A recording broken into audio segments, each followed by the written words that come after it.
What's up, world? My name is Zavian Dre, and this is my podcast, Dopenly Honest, breaking the chains of addiction. What's up, guys? Welcome to another episode of Dopenly Honest. With going on 3 years clean, I know all too well the ups and the downs that comes along with recovery. That is why it is important to remember that no matter what life throws at us, we must continue to put one foot in front of the other.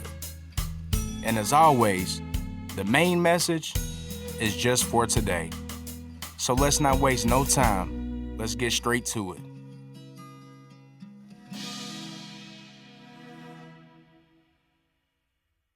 So how we gonna start today, guys, is, normally, I have a guest and I do an interview, but today, we're just gonna do a solo episode, man, and generally speaking, for the people who don't know me, I'm gonna just, take you guys back just a little bit. I'm not gonna get too far into it, as you can listen to prior episodes and get my whole life story.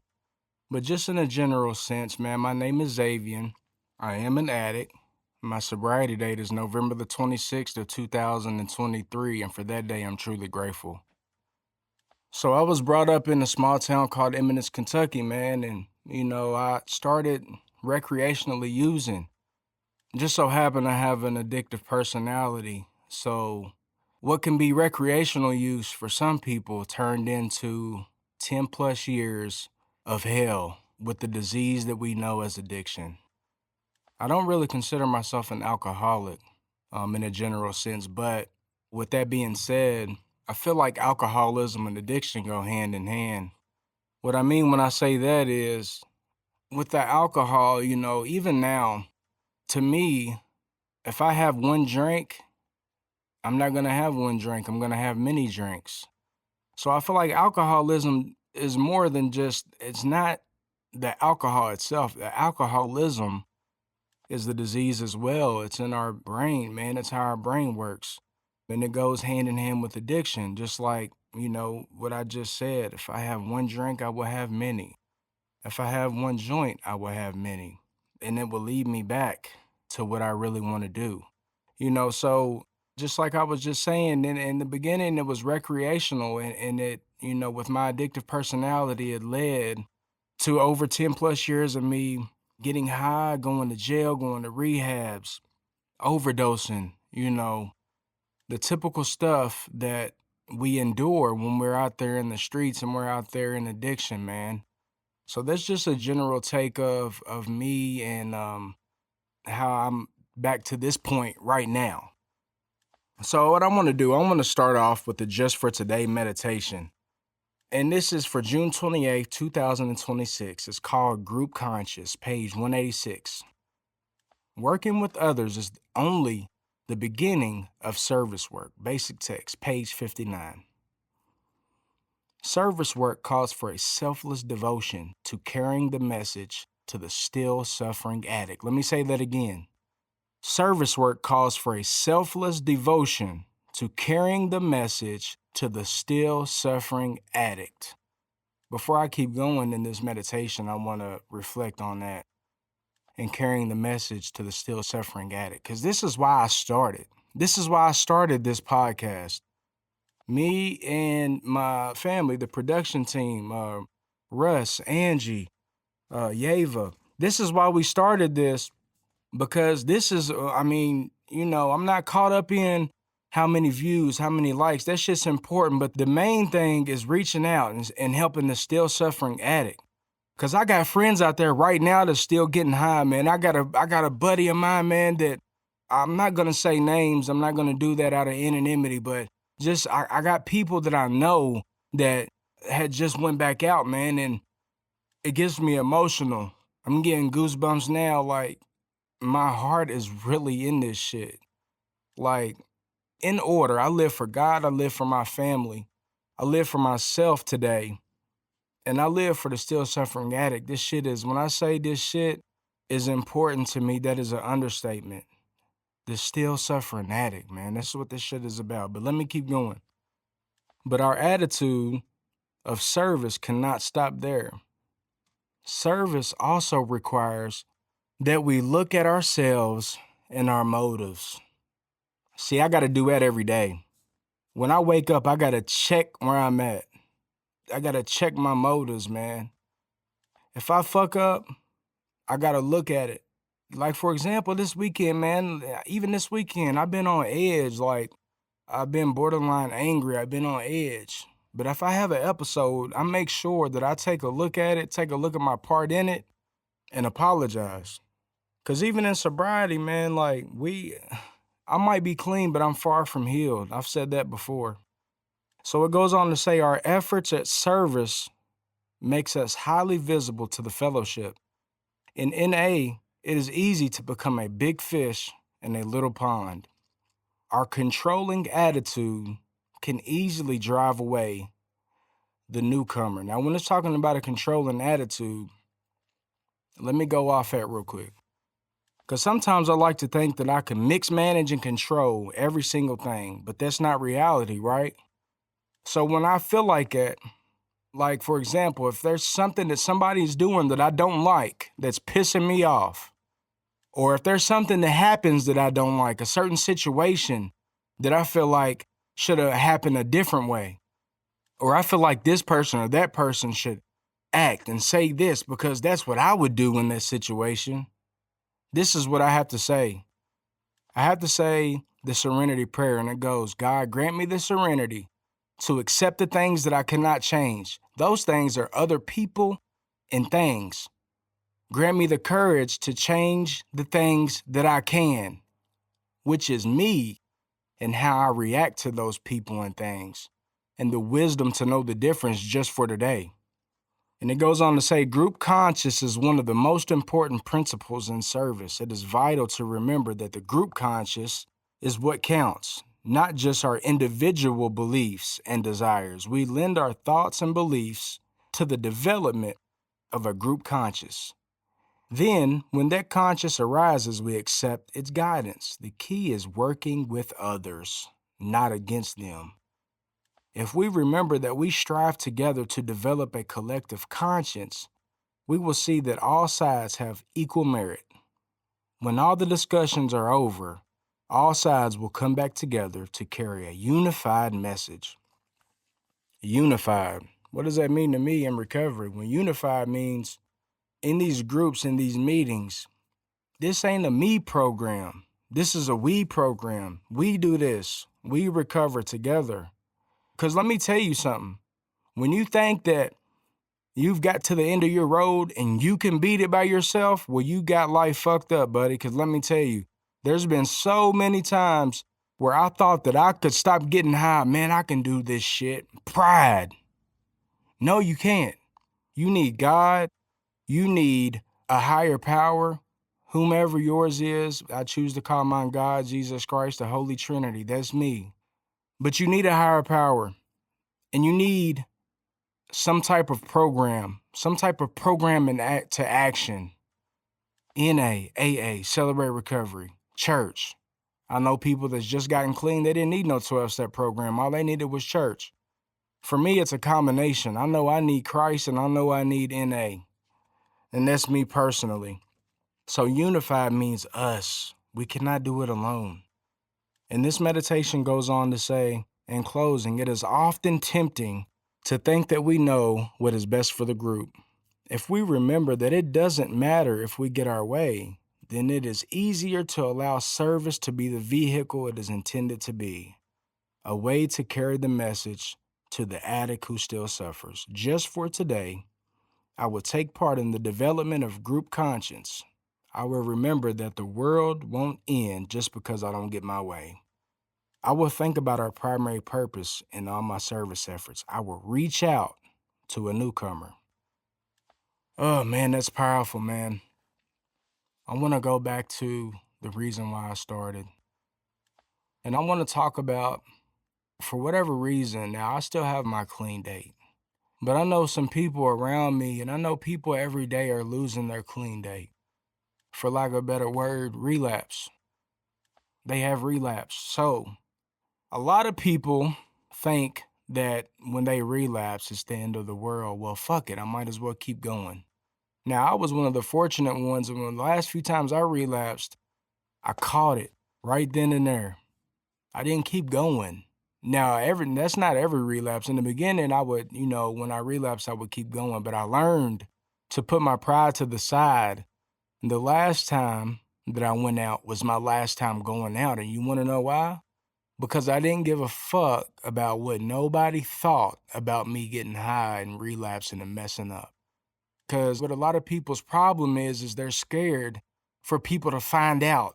Once they've been doing this and doing that, they've been doing good. They've mended those relationships. They've gotten back active in their kid's life and their spouse's life, and they relapse. And I'm just going to keep it all the way 100. The reason why you probably relapse is because you thought that you had it. Again, a we program, not a me program. You thought that you had it, and you got complacent. I'm speaking from experience because this has happened to me so many times, man. And we get complacent and we relapse. And then what happens is that we're like, oh my gosh, I don't want them to find out. I don't want them to find out. But it's all an illusion because guess what? They're going to know you're getting high. So wouldn't you rather them know that you're admitting that you fucked up? Wouldn't you want them to know that you chose to go back to detox, to rehab? Wouldn't you rather them know that than know that you're still out here getting high? So they're going to know either way. So I would much rather for them to know that after I relapsed, that I took accountability. These words that we learned getting clean, they just ain't, it's not cap, it's reality. Accountability, we got to have accountability, bro. And then a lot of times, man, we getting too old for this shit. And it's not, man, this dope, man. It's nothing for recreational use. We just want to mask the pain, but again, it's an illusion.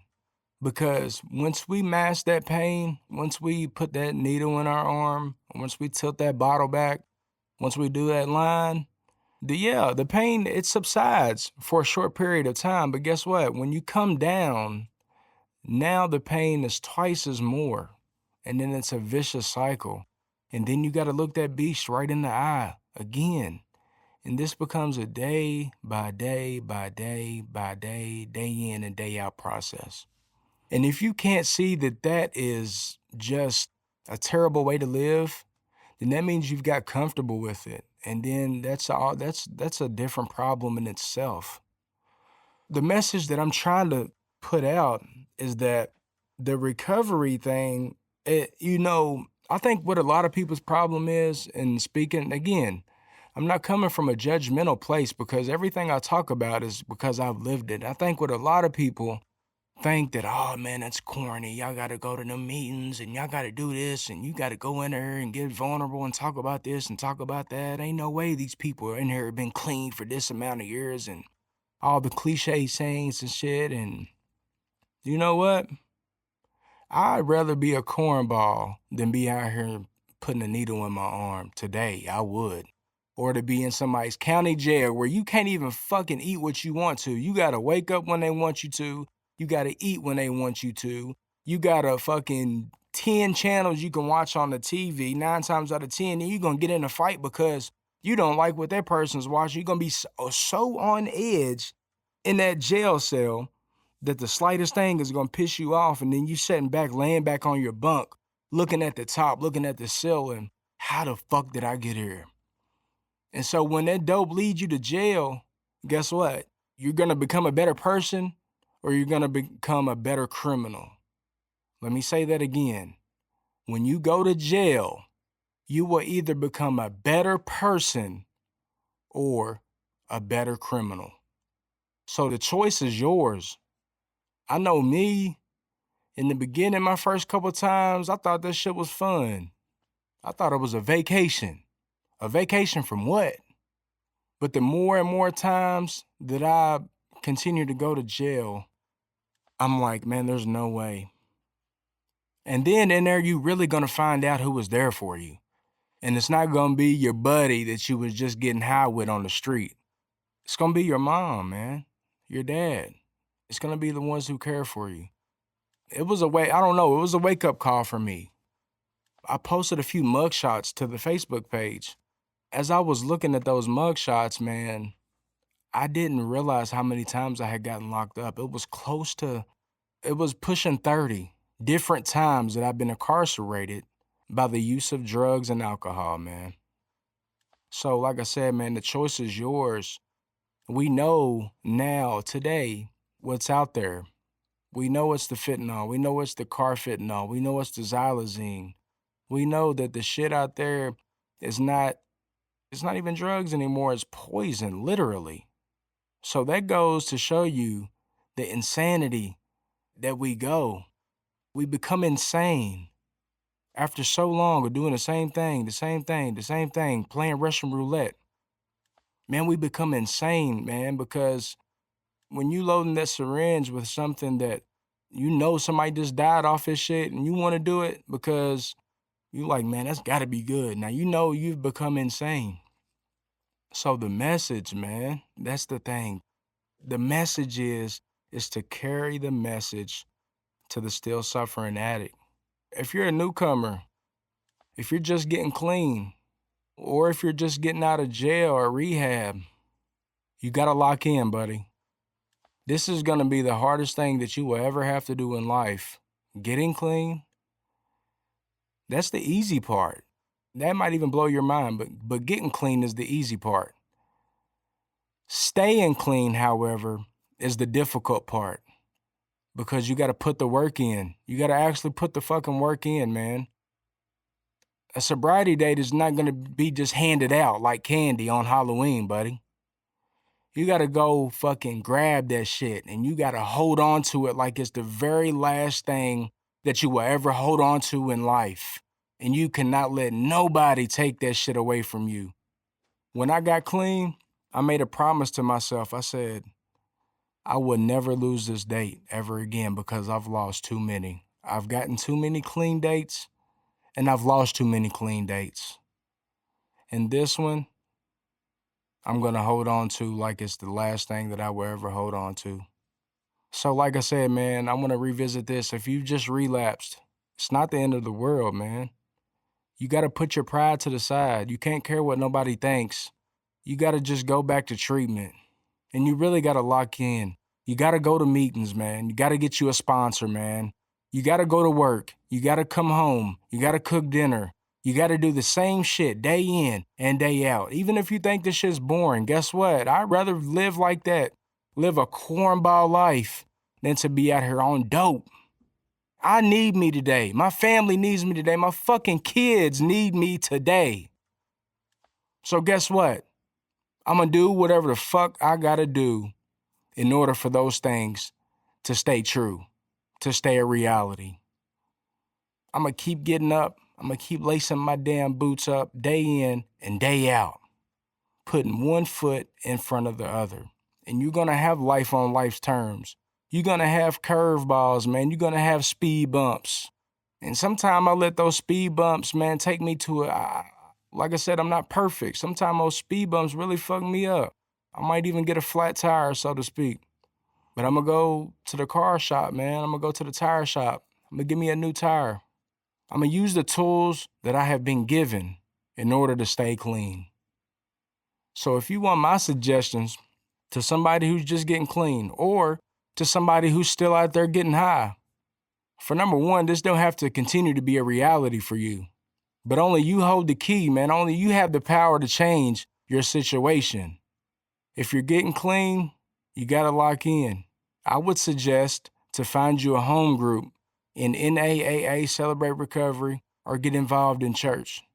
I would suggest for you to get a sponsor because you're going to have things that you need to talk about that you can't talk about with your mom or your dad or your brother or sister. And if you get you a good sponsor, they're going to be there for you and they're going to give you advice because they've already lived it. And they're going to take you through those steps. Those steps are designed to get you to where you need to be. You're going to start on 1, and by the time you know it, you're going to be all the way up to step 12. Giving back and helping the newcomer or the still suffering addict. So guys, I love you.